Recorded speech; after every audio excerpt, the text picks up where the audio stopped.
Hello everybody, I'm George from Ireland. So I'm glad that you've revisited the English Law channel, or possibly visited for the very first time. So carrying on with easements, I'm going to look at their extent and the extinguishment of easements. So its extent is contingent on the way that it is created. If it's created by an express grant, its extent is contingent on the correct construction of the grant, bearing in mind the situation. So if it's created by an implied grant, then it's contingent on the intention of the parties who created it. Now there's statute, but apart from that, easements can be extinguished by several different methods. They get by unity of possession, as the servient tenement, the dominant tenement, come to be owned by the same person, or by release. So unity of possession means that the two tenements have to be owned by different people. And whereas extinguishment can be express or implied, an express release, the other one, express release or implied release, means a deed is signed at law, but implied release is where the dominant owner has given up exercising that right, and he clearly intends to release it. That doesn't mean failing to exercise it on one day, but if after decades you haven't used that right, then it's going to fall into abeyance.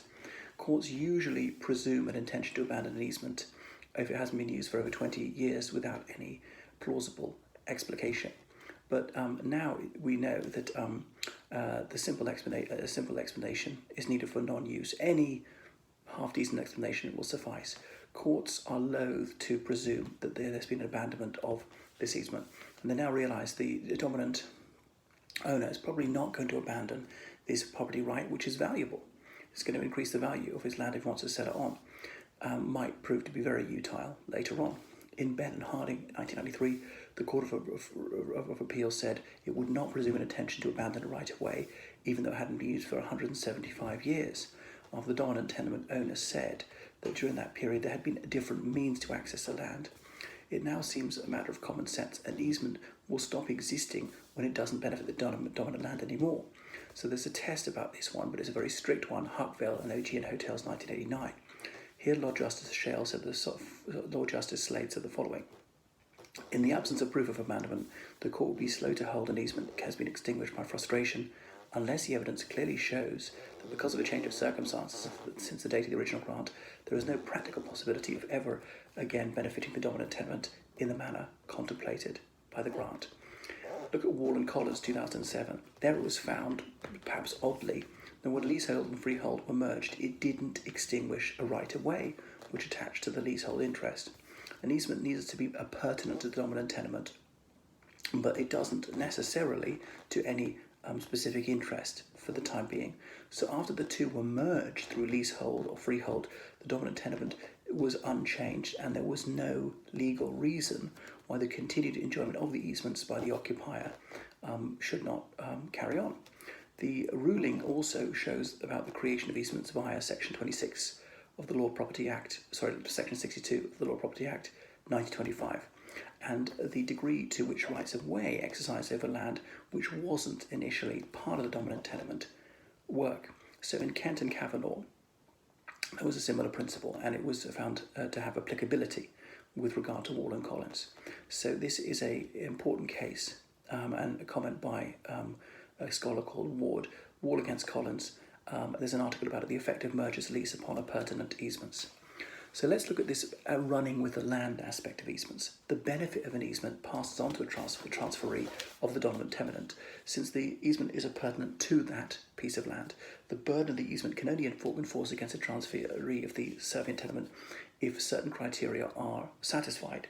So it's insufficient to think whether the easement has been properly created.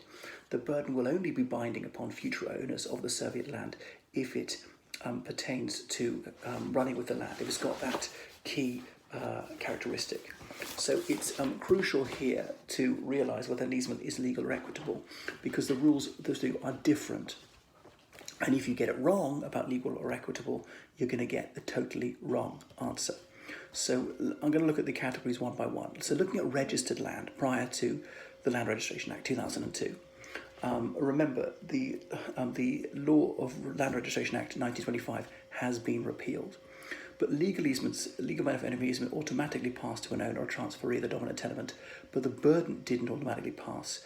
Most legal easements were registered against the title of the servient tenement, and had to be registered if they're created after the first registration of title to that tenement. Legal easements created before the first registration of the land were overriding interests as per section 70.1a of the LRA 1925. Therefore, legal easements were binding upon purchasers of servient tenements in registered land. Well, let's come on to the Land Registration Act 2002. So bear in mind that transitional provisions were applicable until the 13th of October 2006, and they were protected as overriding interests. They protected all easements and profits that were impacted by registered title. It doesn't matter whether the easement was legal or equitable. So probably since then the transitional provisions have ended in 2006. So some easements were extinguished because they weren't overriding any longer and they hadn't been put on the register. So what's the situation now? On first registration, as per paragraph 3, schedule 1, all legal easements are interests that override on the first registration of the servient tenement. So legal easements will bind the first registered proprietor and all later transferees of the servient tenement. But where legal easements are expressly set up after the initial registration, they must have been put on the register so they can exist. And once registered, they will bind all future transferees of the servient tenement. If they are impliedly created legal easements, they can underride pursuant to paragraph 3, schedule 3, if they're known or should be known, reasonably discoverable by a buyer, or they've been used within a year before the purchase of the tenement. Paragraph 3, schedule 3 is applicable only to legal easements and profits. Express easements created post-2003 have to be substantively registered under section 27 of the LRA 2002 to be legal. So eventually only implied legal easements will be overriding. An equitable easement can be protected by putting a notice on the charges register.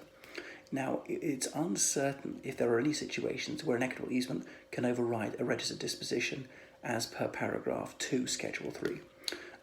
It's probably the case that using a right-of-way is something which is too temporary, too tenuous to mean its actual occupation of a servient tenement.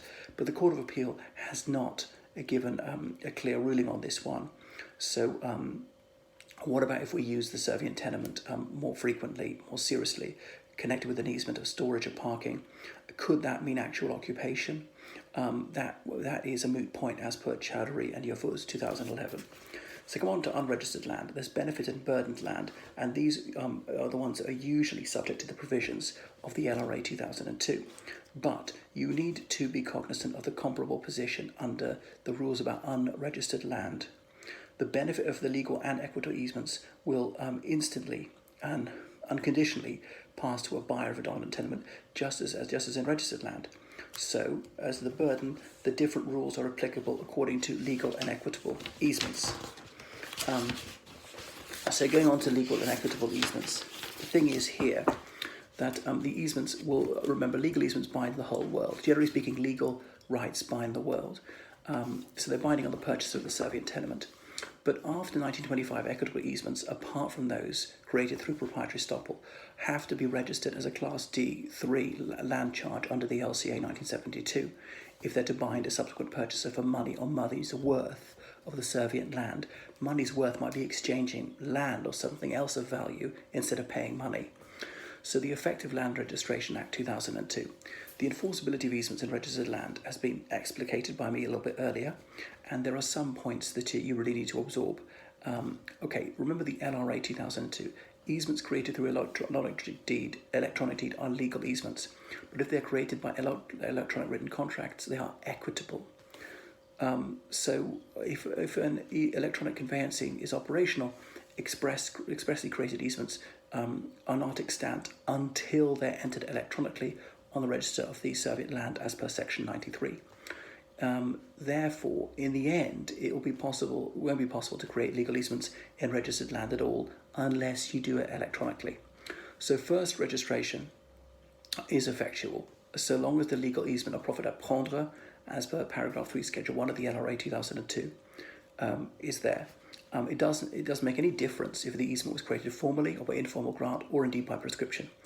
Unregistered rights will not be there on first registration and protected by notice. Okay, there are other things to bear in mind.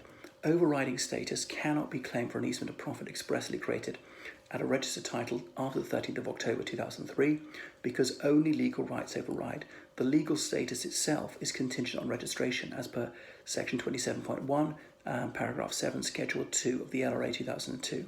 However, implied easements will override even if they are detected only through their use. Now, undiscoverable easements do not override a transfer. Legal and equitable easements were overriding interests under the old law, if they were, before the LRA 2002, remain overriding interests despite the new law. So looking at profits à prendre, this is a proprietary right to go onto the land to take something of value. Could be wood, could be game that you're hunting, could be peat. These can be legal or equitable. In registered land, all profits are overriding interests as per the LRA 2002. Legal profits can be registered and have their own title. The difference between profits and easements is that profits can exist in gross, as in they can buy the surveyed land even if the person of benefit doesn't own any land. So they can be an in personam right, they have to be an in rem right, relating to a thing. They can relate to an individual. The profits can be created in the same manner as easements, and I'm going to look at these more a bit later, probably later today. Okay, that's enough at the moment. Toodaloo.